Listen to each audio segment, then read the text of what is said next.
Megenti.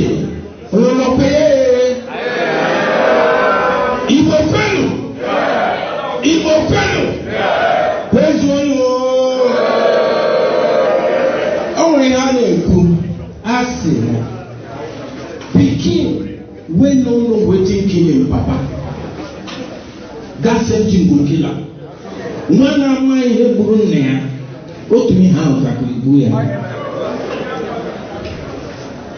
I think I will over Kelono. Don't want I can't Sena. They can when I walk as I want in Africa. Many now abandon Nigeria because they take one Nigeria, one Nigeria, one Nigeria, one Nigeria, one. All I can do is see since last month. Now they show law, Madam Megane. And they show law, Madam Megane. So, in your look at Hogam Nemo said, you look around every day, because April they are here. I am very sure.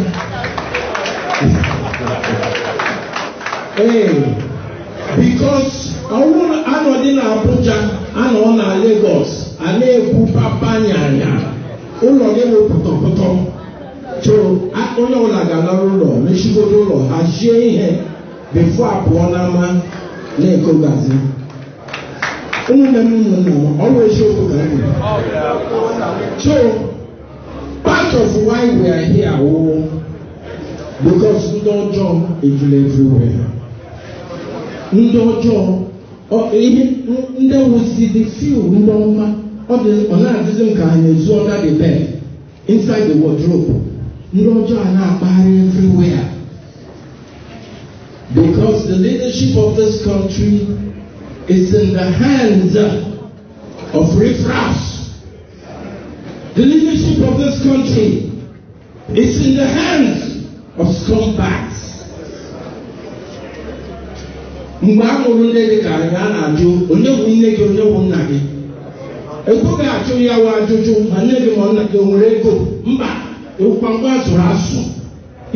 From Ejibul or where for time. Naya Hudena Wunde Alawaha. As they are leaders. No, they are not. And that is why I did put out with a program. I am happy that Oronya Rotoro that topic I can hear. Because the office of the citizen, that is Anyomo, here, is the most important office on Naya.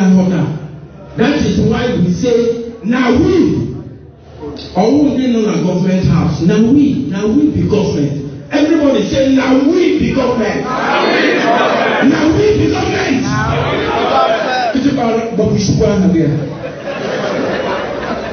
The day we start to understand that the government is in our hands, I say, in a degari letter to me now, Oila Makubo, Oila Wikigo, Kenyago. I got Morania, Ndibo, I got Morania, Hashiko Wani, Olani. I got Morania, Toshiro Wani, Olani, Maka, Otima, Opanibo Haga Lagos, Haga Kaduna, had invasion everywhere. Anybody in to come home and fix our own house? Is that an impossible task? Is that an impossible task? So we need to understand first, because I give you the name clean go out disabled. Poto to disabled. No shinandama. I will challenge to government. Away hydro. Against the Pia Torumo State. Blue Parambungo Piano State. Very soon, Abia. Abia, I'm going to go around because my elders, I'm donating myself. Only because I'm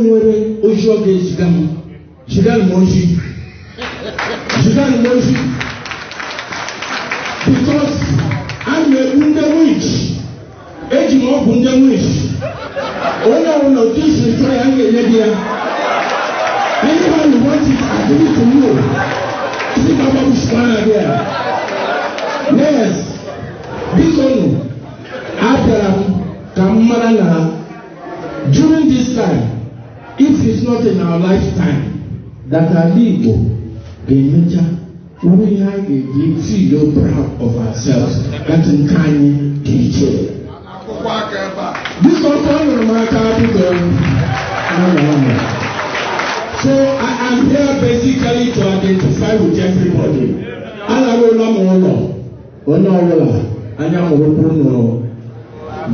There should be no sleeping on the bicycle.